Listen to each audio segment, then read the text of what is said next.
Welcome, friends, to Reality Test. What is reality testing, you may ask? Well, it's something we all do every day, maybe with our loved ones over dinner, with coworkers at the water cooler, etc., when we check our subjective or personal emotions, thoughts, and so forth against objective or sort of more agreed upon fact-based reality. Although, because Dr. Ray and I, Dr. Kay, are social constructionists, we don't actually believe there's one true objective reality, but rather our own personal versions of it constructed in the context of relationships. But you get the idea. So here in Reality Test, we're going to be testing the castmate realities and the producer antics of our favorite reality TV shows against what we know as licensed psychologists about the reality out here, off of our TVs.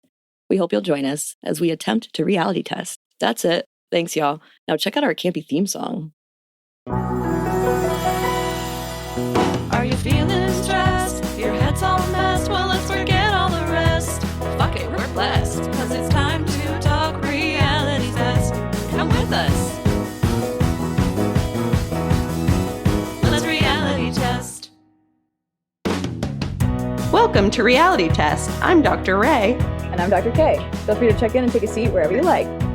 We're going back to White Lotus one last time for a quick little baby episode of just the top 5 moments that we both have from the entire season of season 3 of White Lotus. Wow. We're therapists, but not your therapists. No, we sure aren't. And we are foregoing check-ins this week because this is kind of a continuation of our previous episodes. So we're going into White Lotus and we are talking our long-promised 5 favorite scenes. This was hard to do. I had a hard time with this. Yeah. It was good. It was good. A good challenge, you know? Yes, a good challenge indeed. Well, should we start from 5 and go to 1, or should we start that. Probably, right? Yes, and maybe we can each do our 5, then our 4, 3, 2, 1. Does that work? Yeah, perfect. Cool. All right. Well, I will start with my 5. Please. So my number 5 is Amy Lou, or Chelsea. And what is her name? The one who's married to the bald guy. Kun Srital. Oh, no. I don't remember it. But just so you know, I didn't remember the wife of the guy who dies, Jim Hollander's wife's name. It's Kun Sritala. So I got that one. But yeah, the other one was like something like Emma or like Emily. Fuck. You know what? I don't remember it all. But she's it almost came back. Damn it. Like Nicole? What's that? I don't know. Maybe Nicole. Sorry, girly. But when they were at the pool and Saxon comes down and is kind of having flashes of last night, and then they literally confirm that his brother gave him a hand job, because we're all like, what the fuck happened? Something happened. Everyone's like, ugh, the tension is so high. And then they're just making fun of him and know that he's like so embarrassed. And it was it was funny. It was a funny moment where I could feel his like shame, like his hungover shame. And I could feel their just like delight in kind of having this on him. So it was such a good scene. So much so fun. Cute.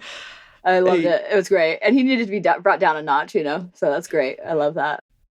Yes. You know, I heard that there's another cut scene where he dies. He like fake dies himself. Yeah. There's like another cut scene. Yeah. That Saxon fake dies. And his fiance came to the set that day and saw that happen. So she thought the whole season, she thought he was the one who was going to die. But it turns out it was a fake die. Like, so he came back. But I don't know. I just thought that's not that great of a story. But you know what I mean? It was sort of interesting. I was like, wow, that's another thing they cut. And another fake out death, which is the whole thing with the monkeys thing I was talking about last time. It's like, you know, fake out or misdirection, I suppose, is the phrase, the word. So many cut scenes. It's wild. Seriously, they had way too much. But it's a good thing. But what was, my 5th. I also have an honorable mention because it's not really from the show. But my honorable mention was finding out how effing hot Guy Talk is, the actor who plays Guy Talk. Have you seen him off of set? Like...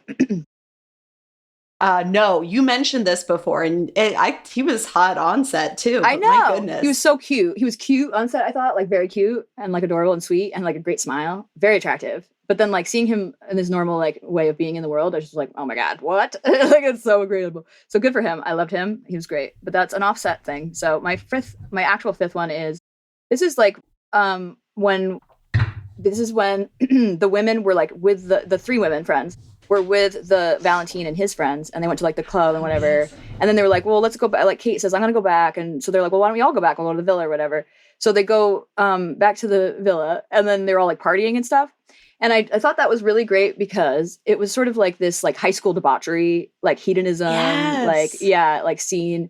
And I thought it was a really great point. I think someone said specifically, we're right back in high school. And then someone says like, aren't all adults just pretending?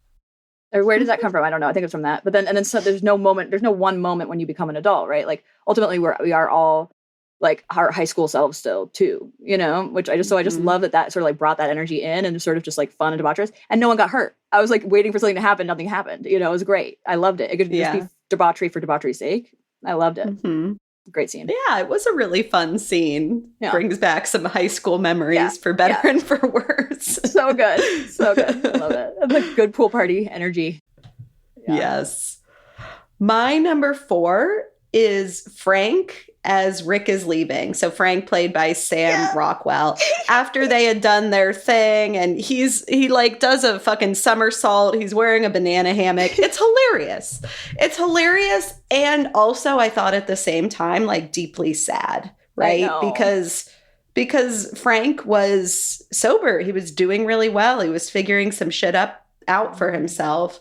Yeah. And Rick kind of fucks that for him because of his kind of single-minded quest to kill the guy who killed his father or whatever. Right. And it's like we see then and we see later on all of the people that single-mindedness kind of leaves in its wake. It was both a hilarious scene and like deeply sad, which I love when that intersection happens on this show because it was really funny. It was so funny. And also exactly like he even says to Rick, like, come on, man, like you're the guy, you're the one who did this. Like, this is why I'm here or whatever. It's like, and now you're leaving me. Right. Like, I get that also. And I also think that's very sad. Like, I get why he's saying that, wants him to stay, but then also like why that therefore makes it kind of sad too. It's sort of like, it's different when he's just doing it alone, versus like with the person that he thinks inspired him to do it to begin with. So yeah, I agree. That was really well done. I will say, too, that my number 4 is similarly Sam Rockwell. I said Sam Rockwell in general, but then specifically the speech about the sex speech was so good. I, like, loved it. He's like, so then I'm basically, like, fucking myself. Like, I love it so much. Am I an Asian woman? It got so weird. It was so good. And his facial expressions, I mean, he just, like, nailed the fuck out of that scene. Like, he nailed the fuck out of that scene. But then so did Walton Goggles. Walton Goggles.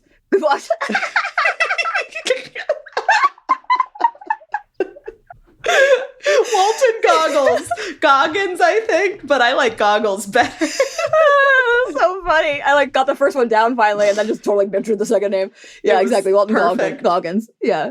Whom I really love. Like, I've seen him in so much stuff. I also love Righteous Gemstones, which is coming out the same night on HBO or whatever. Is it? It's after it or something like that. It's so good. Like, I love that show. I've always loved that show. I love him in everything too. Justified was the first thing I saw him in. He's so good in that. So I really love him, but he also had very good reactions. His face just sort of being like, okay, yeah. Okay, yeah, okay. It's just like sort of like, oh, that's so good. Ugh, love it. It was incredible, that scene. It was so much fun to watch those two very revered actors just like act. And it was, deeply funny and kind of sad. And I think we're all like Walton Goggins. We're like, where the fuck is this going? And some empathy. It showed me that character is actually like deeply sweet like as well. And has like compassion for people because he didn't judge him. And, he was saying some weird shit. He was saying some shit. And I also think that's like also like normal stuff too at the same time. Like, I think it's weird, like we don't normally hear that on shows, but I think that kind of a help me with that word. It's a word it's like the thing you get like sexually into.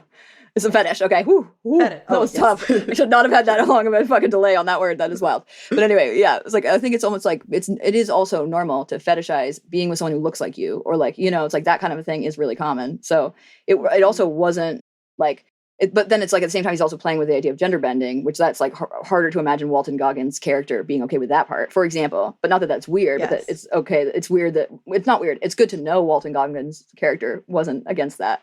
That was good to learn about him not judging that part. But ultimately, like what Rockwell was talking about was deeply relatable, I think, to plenty of people, which I thought was really cool. And the way he's like a very hetero acting guy, like very like straight acting hetero, like and like masculine guy to be talking about things like that. I love it. With another masculine guy, I love it. So good. It was perfect. It was a great scene. That might come up later again. I love it. Because I love it. That was a good one. Yeah. Chef's kiss of a scene. So good. Cool. Okay. Well, third. My number 3 is, I think this was all the same scene. I was trying to remember. So Saxton comes down having read one of the books that Chelsea gave him. And she was like surprised that he actually read it. And then he was like, well, I did go to Duke. And it was kind of like a funny character moment of like, oh yeah, this guy's not the dumbass buffoon he seems. And it almost seemed like his character was saying, I did the thing, so I should get the cookie now, kind of thing. Like Chelsea should like me. Yeah. And then to see Chelsea, then when Rick came back, she just lit up. She was so happy. And Saxon was sad. And I kind of felt for him. And also was like, this is exactly what you deserve. And like, it's interesting how TV can be such an empathy machine. Because I did kind of feel for him. Like I felt like he was really trying something different. And I mean, Chelsea loves Rick. And oh my gosh, Amy Lou Wood is her name. Her reaction shots. There were a lot of great reactors this season. Like just her face communicated so much all the time. And it was, incredible. I've heard that a lot from people, like where they criticize Mike White for certain things, but they're like, but you can't deny that he like brings out good acting out of people, which he does. Like the acting that these people did was just like out of this world. Like including Guy Talk, who has very little experience, like Tap and Dip Song. Okay, something like that. Including him, like he definitely also like has very little acting. Elisa has very little acting from K-pop band Blackpink, has very little acting, and every one of them like was just as basically good as each other. Really, I mean, it was just such a good ensemble cast. I love it. He did a great job bringing that out of them, but they're also really great actors anyway. Okay, great one. I love that. I'm going to come back to that sort of thing. It is a different scene, by the way. It is later. Like, so the scene where they like give him a hard time, he ends up getting up and leaving uncomfortably, but then he comes back another time and they have to, then he comes back another time. Yeah, it is different because the Rick thing ends with her leaving to Rick, whereas the one where they're like picking on him about the sex thing is a different ending. He like gets up uncomfortably and leaves. I was talking about when he read the book. Was that a different scene? He read the book that Chelsea gave him, and then I thought their scene was about him reading it. Yes, exactly. Yes. Yeah, he read it and then went down to meet her about it. Yeah, and then the Duke thing and then her getting up is the same scene. Exactly. Yeah. Oh, I thought you meant the same as an earlier one you gave. Yeah. It was a good, great scene. Love that. I have something similar to that later, adjacent. That one will also come back. So my number 3 was Belinda.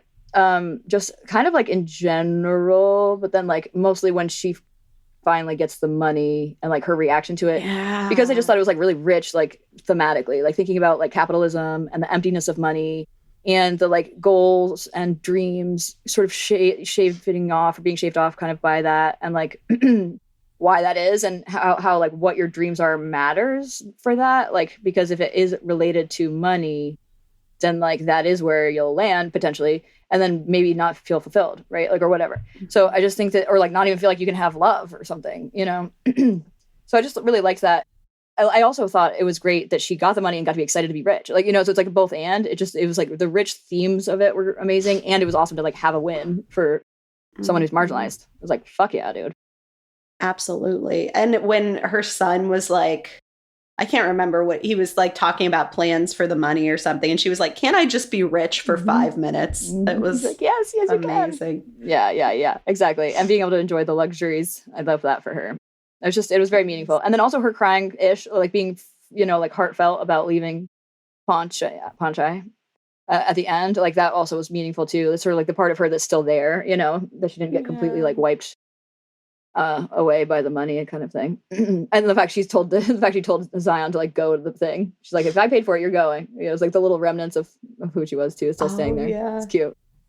Yeah. Oh, their relationship was so sweet. Love it. Love. Okay, next scene. We already discussed it, so I won't go into it again. But it was when Frank was talking to Rick about why he doesn't drink anymore. We already went into it, but it was just an incredible scene. So memorable. Good. When I think about this season, it's one of the scenes that I will remember because it was just so, I don't know, it was so weird and specific and excellent. I just loved it. Yeah. So good. Very powerful. Definitely has a lot of impact. It's like, totally agree. Very memorable, very laden, impactful, but impactful is not really technically a word. It's become a word, but it shouldn't be a word. Anyway, grammar nerdiness aside, my number 2 is also one that's adjacent to what you talked about, but it is slightly different. So I'll still explain it a little bit. But it's the Rick and Chelsea dynamic after Rick gets the monkey off his back and before he sees Jim again. So like the way that they were during that, just like real quick, like overnight. Yeah. But he just was like so sweet with her, and she was so sweet. I mean, he's still like weirdly like guarded, obviously, but like just the little bit of sweetness he gave her and like how that had such a big impact on her. And it was like for a moment, her side was winning, like hope was winning, you know, and it was like when she gave that dichotomy earlier to Saxon.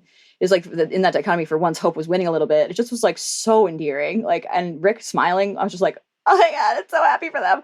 I think part of the problem for me is that I love Walton Goggins so much that like Rick was not that bad of a character to me. Like when he was like kind of a dick to her, I was kind of like, yeah, of course. Like, you know, because it's like, it's his character always is like a little bit disgruntled. I guess less so on some shows, but mostly he's a disgruntled dude. That's like what he plays. He looks like a disgruntled dude, you know? So I think it was like good that I think it was good for me that I knew him well, because otherwise I think I would have disliked his character a lot more. But I definitely dislike that dynamic, like someone feeling like they're the one constantly pulling for affection and the other person is sort of like, nah, like you're too much. So that was upsetting to watch just in general as interactions. So then for him to like not do that for a minute, which is like so relieving, like it just was like a huge like weight off my shoulder. It was like, oh good, he's okay. It was just about this thing, you know, he's not just a total asshole. So and it was like so just sweet. Yeah, and she was her face, and it's kind of a tragedy the way it ends, like considering those scenes. That's another thing I'll never forget is like them laying in that whatever pond after they had both been shot. It's dark. It stays with you, that imagery. Yeah. And his face, like her face when she's dying and his face when he's dying, both of those stuck with me too. And then like I said in the previous episode that we recorded, I also like cried the second time I watched the scene where she's like, you know, we're connected now. Like anything bad happens to you, it happens to me. And like, cause I knew it was going to matter when we saw it the first time, but I didn't understand it fully. And so like, once I did, I was like, this is actually very sad. Like they were already talking about it. They knew this was going to happen, you know, whatever. Yeah. It was so good. All good. Those were great scenes. Yeah. They really were. Wow. Yeah. Number 1, here we go. Yay! Our number 1 scenes of the season. Yay! I'm going to pick one that I've talked about previously and that I really liked. So it was when Carrie Coon or Lori was talking about the passing of time with Jacqueline and Kate. I thought it was really cool. I thought it was lovely. She was honest about not having a good week and like hoping that this week would be like really rejuvenating for her, and then coming in and like not living up to expectations.